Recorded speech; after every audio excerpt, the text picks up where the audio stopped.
Who is Mr. Krabs, and why he belongs behind bars? If you think the most dangerous predator in the ocean is a shark, think again. The real apex predator of the deep wears blue pants, runs a burger joint, and would rather save a dropped penny than a drowning child.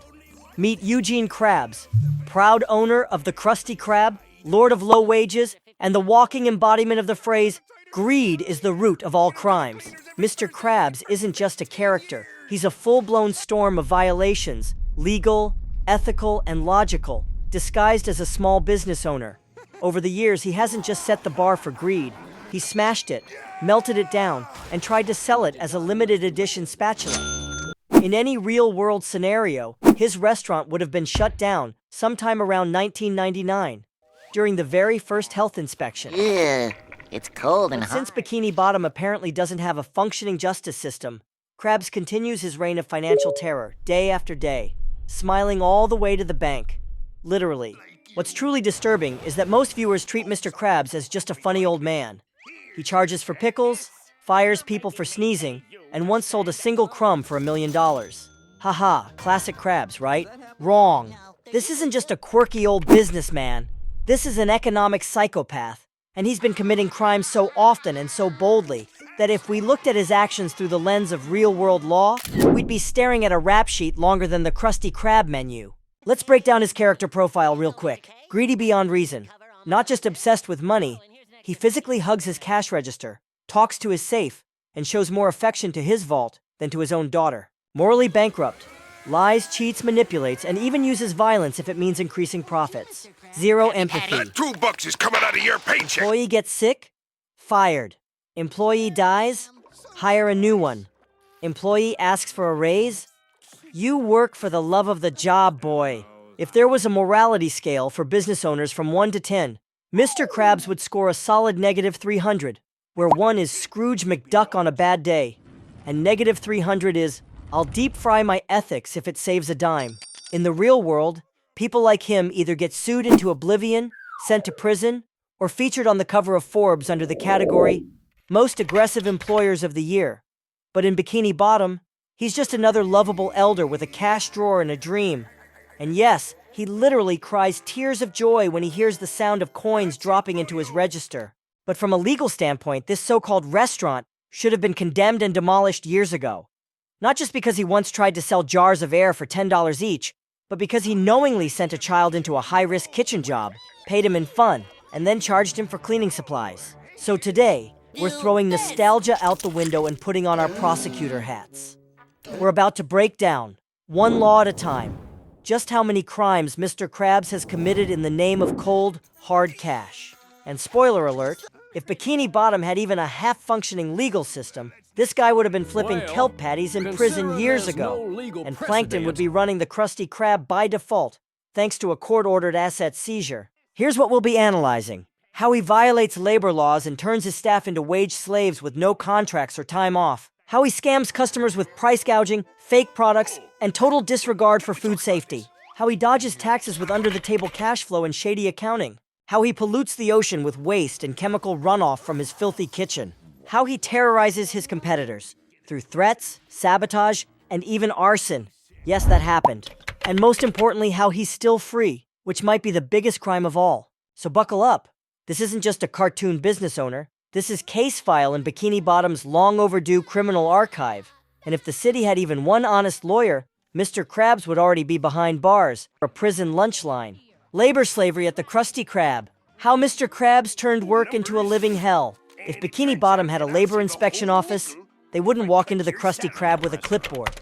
They'd kick the door down with a SWAT team. Because what Mr. Krabs does to his employees isn't just bad management. It's a full-on violation of labor laws so severe, it would make real-life CEOs sweat through their golden parachutes. The only question is, who would file the lawsuit first? SpongeBob, Squidward, or maybe the restaurant itself? Because that poor building is also clearly being abused. Let's start with the obvious. SpongeBob SquarePants. This guy is every unethical boss's dream. He's fanatically devoted to his job, never asks for a raise, works for free, never sleeps, and seems to survive on nothing but grease and joy. In Krabs' eyes, SpongeBob isn't an employee.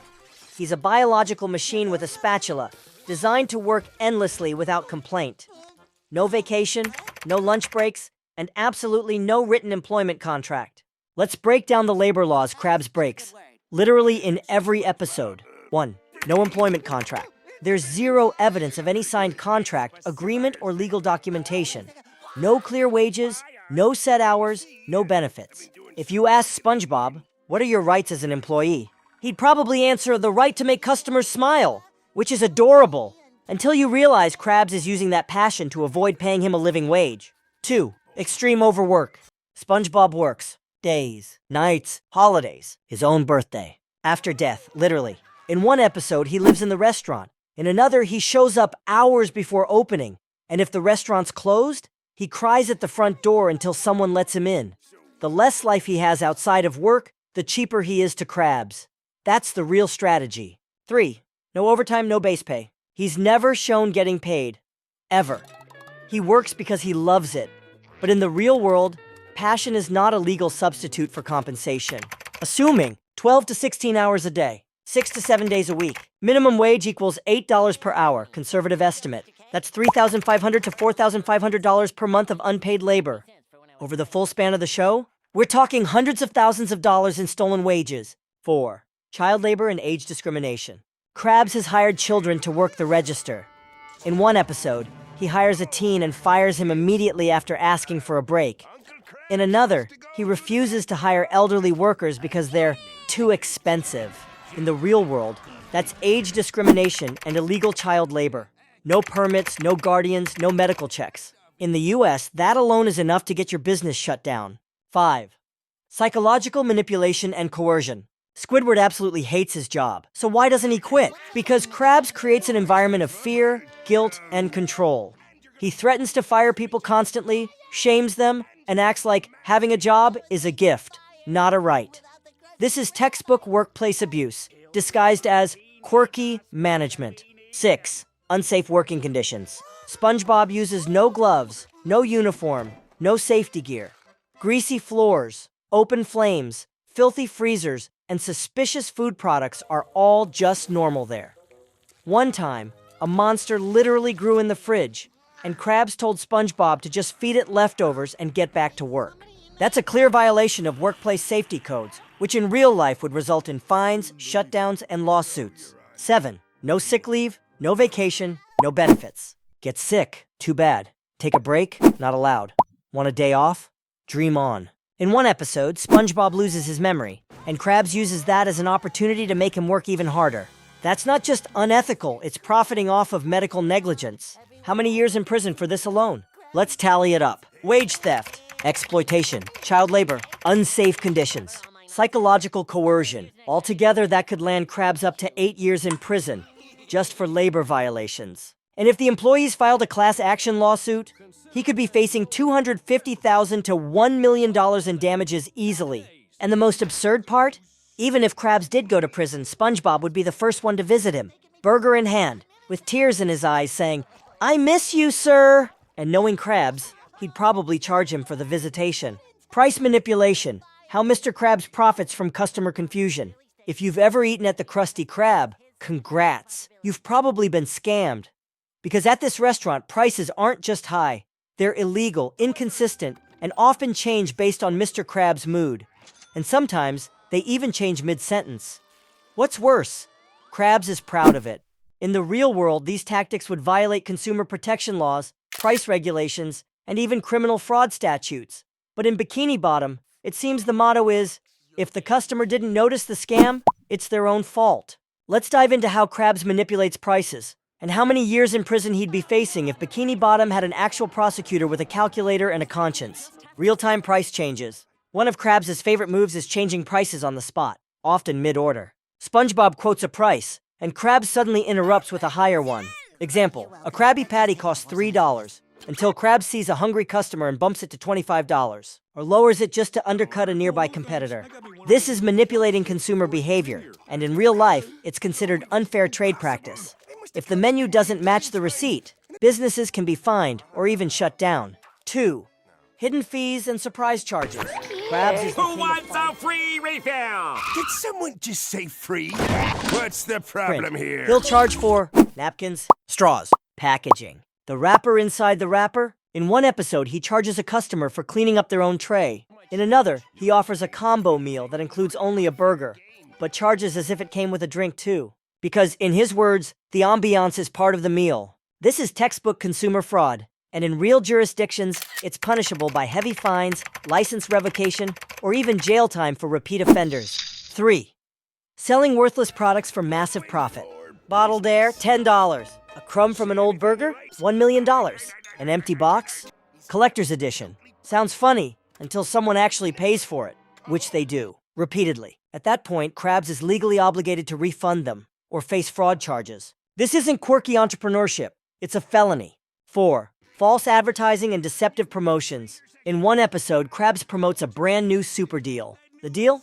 A regular Krabby Patty with a note on a napkin. In another, he advertises a free everything day, then traps customers into signing contracts that bill them 10 times the usual price. This is classic false advertising, a direct violation of consumer protection laws. Real-world penalty? Up to $100,000 in fines and a public apology on national TV. 5. Price gouging during crises. Krabs thrives in panic. During food shortages, he raises prices. When the city's in chaos, he offers emergency patties, made from toast and air, for the price of a premium steak. This is disaster profiteering, and in many countries, it's flat-out illegal. Legal consequences: fines, civil liability, and in extreme cases, criminal charges, especially when consumers suffer financial harm during emergencies. 6. All-inclusive meals that include nothing. You buy a combo. The drink? Sold separately. You pay for an extra patty? You get half of one. Ask where the rest went, and Krabs will say, it's included in the ambiance. In real life, this violates laws on transparent pricing and product representation, leading to lawsuits, business suspension, or both. Total damage. What would this cost him legally? Adding it up. Price manipulation, hidden charges, false advertising, selling useless items, disaster profiteering, constant deception. We're looking at a mountain of civil and criminal liability. In a normal legal system, Mr. Krabs could face hundreds of thousands in fines, mandatory refunds, revocation of business licenses, up to 5 years in prison for repeated commercial fraud. And the wildest part? Even after charging $500 for a milkshake with no milk, the customer still walks out and says, hey, that wasn't bad. That's why Krabs is still in business. His customers are so thoroughly scammed, they actually thank him for it. And that's no longer economics, that's a cult. If there's one thing Mr. Krabs hates more than giving his employees a raise, it's paying taxes. This crustacean isn't just cheap, he's a one-man black market with claws. And if the Bikini Bottom Revenue Service actually did its job, they'd have raided the Krusty Krab by now, seized the cash register, and found at least 3 offshore accounts hidden in old treasure chests. Yes, Mr. Krabs is a full-blown tax evader, and not just in the oops I forgot to file way. We're talking about systematic underreporting, cash-only transactions, laundering schemes, and outright denial of the existence of taxes. Let's break down how Krabs dodges his civic duties, and how many years in jail he'd be facing if the law ever caught up to him. 1. Cash-only business equals perfect for hiding income. Have you ever seen a card reader at the Krusty Krab? An invoice? A receipt? A basic accounting system? Number. Everything is cash handed directly to Krabs, who then shovels it into his safe faster than SpongeBob flips patties. No trace, no documentation, no paper trail. This makes it nearly impossible to track real revenue, which is exactly the point. In real life, this is known as skimming, taking income off the top and never reporting it. IRS penalty, back taxes, interest, massive fines, and potential criminal charges for tax fraud. 2. Falsifying expenses or making them vanish altogether. There's no sign that Krabs keeps any kind of business expense record. Where does he log payroll? Oh right, he doesn't pay anyone. Where are his supplier receipts? What about building maintenance costs? Odds are, he just writes miscellaneous on a napkin and files it under none of your business. This opens him up to charges of filing false tax returns, which can carry felony-level punishment if proven intentional. 3. Exploiting SpongeBob to write off labor costs. Let's imagine for a moment that Krabs does report employee expenses. What then? He's likely claiming SpongeBob as a full-time employee on paper, while in practice, he doesn't pay him. offers no benefits, provides no W-2 contract or deductions. If the IRS reviewed his books and saw labor deductions with zero actual payments, he'd be caught for wage fraud and deduction abuse. That's another felony, and it comes with fines up to $100,000 and possible imprisonment. 4. Refusing to charge or report sales tax. Let's get real. The Krusty Krab makes a ton of money. Burgers fly off the grill daily. But have you ever seen a price tag that says plus tax? Ever seen Krabs hand over any kind of sales record? Nope, because in his mind, sales tax is a scam. But only when he has to pay it. When he can charge extra to customers under the guise of franchise fees, totally fine. This is sales tax evasion, plain and simple. In the real world, that's up to 5 years in prison per count. Seizure of assets, criminal fraud charges. 5. Hiding assets, literally. Let's talk about the safe. You know, the one full of gold coins that he sleeps on, bathes in, hugs at night. That is undeclared income. Plain and simple. There's no banking record, no investment trail, just a pile of untraceable, untaxed wealth. If this were a real country, Krabs would be charged with willful failure to report income, money laundering, and possibly operating an illegal cash hoard. He's basically the aquatic version of a mattress-stuffing millionaire who never filed taxes once in his life. 6. Open contempt for the government. Krabs doesn't just avoid taxes, he mocks them. In one episode, he says, "The IRS is just a bunch of greedy barnacles," while literally diving into a pile of money. In another, he celebrates Tax Evasion Tuesday, with 40% off if you pay under the table. This isn't carelessness. This is deliberate criminal behavior with motive, intent, and pride. How much would this cost him in the real world? Let's tally it up. Skimming income, faking expenses, sales tax fraud, payroll deception, hiding assets, and open defiance. Together, that's a perfect storm of felony tax evasion. Real-world consequences? $250,000 plus in fines. Seizure of the Krusty Krab. 10 years in federal prison. And possibly a Netflix documentary called Greed, The Rise and Fall of Mr. Krabs. And you know what the worst part is? Even from behind bars, Krabs would probably open a new burger stand in the prison yard, charge other inmates for ketchup, and call it the convict combo. And somehow, he'd still make a profit. If you've ever eaten a Krabby Patty and survived, congratulations. Seriously. Because the sanitary and environmental conditions inside the Krusty Krab range somewhere between non-existent and legally terrifying. This place isn't just a health violation. It's a fast food operation running inside what might as well be a chemical plant, but without the safety gear. The wildest part? Most customers seem fine with it. They don't question the cockroaches crawling near the fryer, the living creatures growing inside the fridge, or the fact that garbage is literally dumped into the ocean right behind the kitchen. But let's take off the cartoon goggles and look at this from the perspective of a real health inspector. The results aren't just bad, they're horrifying. Krabs' approach to waste disposal. Just toss it. There's no waste management system. Dishes are hand-washed in questionable water. Grease goes down the drain. And in multiple episodes, leftover food is tossed straight into the ocean. Yes, the ocean they live in. In real terms, that's improper disposal of food waste, pollution of natural ecosystems, potential contamination of local marine life, legal classification, environmental violation, likely result, heavy fines, temporary closure, and possibly criminal charges for repeat offenses. The fridge is alive. In one episode, SpongeBob opens the freezer and is greeted by a sentient creature made entirely of old meat. Krabs doesn't panic. He tells SpongeBob to feed it scraps and close the door. That's not food storage. That's a biohazard. What's missing? Expiration tracking, product rotation, basic understanding that food shouldn't evolve on its own. In real life, that fridge would be sealed off with a hazmat team and possibly declared a crime scene. Hygiene? What hygiene? Gloves? Number? Hairnets? Only if Krabs feels generous. Soap? The ocean is wet, isn't it? The Krusty Krab kitchen runs on pure chaos. Floors are greasy. Surfaces are sticky. Squidward handles cash, then touches food. SpongeBob mops the floor and flips patties in the same 30 seconds. Real-world result. Instant closure by health authorities. Revoked food license. Possibly a lifetime ban from working in food service again. Accidents? Just part of the charm. The Krusty Krab has experienced fires, grill explosions, grease burns, and structural collapses, all within a single season. Krabs' response? Not an emergency plan, not an inspection. Just, SpongeBob, clean it up. These are violations of workplace safety standards, fire code, basic human decency. But as long as the cash register is still intact, Krabs considers it a good day. The real reason behind the chaos, saving money. What's most concerning is that none of this is accidental. Krabs chooses to ignore safety. No filters? Too expensive. No janitor? SpongeBob will do it. Broken appliances?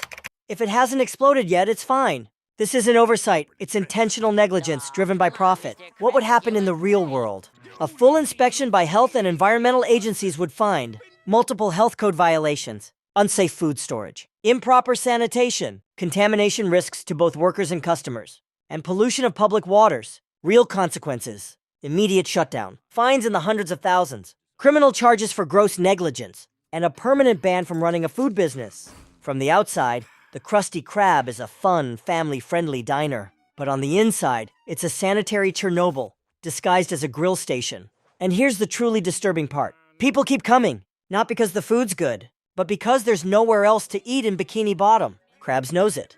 And he'll keep serving moldy patties with a smile, as long as the money keeps flowing. After reviewing everything we've uncovered, from wage theft to tax evasion, environmental violations to full-on corporate sabotage, one thing is crystal clear. Mr. Krabs isn't just a greedy business owner. He's a walking RICO case with a deep fryer. So the question is no longer, has Mr. Krabs broken the law? It's how many laws has he broken? And how long would he rot in prison for them? Let's tally the charges like a court would. Labor violations, wage theft, no contracts, unsafe work conditions, exploitation of minors, estimated sentence 6 to 8 years, fines, $250,000 plus in unpaid wages and damages, consumer and commercial fraud, price manipulation, false advertising, hidden fees, selling useless products, estimated sentence 4 to 5 years, tax evasion and financial crimes, unreported income, fake deductions, sales tax evasion, hiding assets, estimated sentence 8 to 10 years, fines, $300,000 plus asset forfeiture. Goodbye, safe full of coins. Environmental and sanitary offenses, dumping waste, contaminating food supply, biohazards in the kitchen. Estimated sentence 2 to 3 years, fines, up to $100,000 in permanent business shutdown.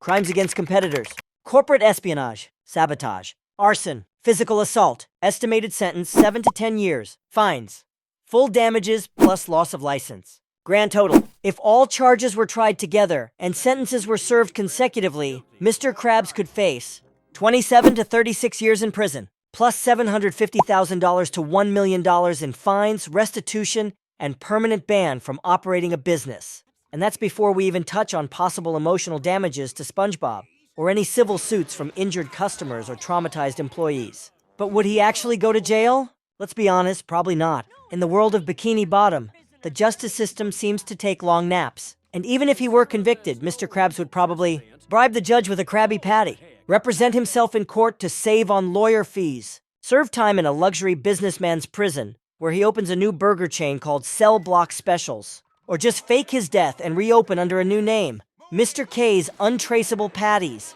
Because if there's one thing we've learned, it's this: the only law Mr. Krabs truly respects is supply and demand.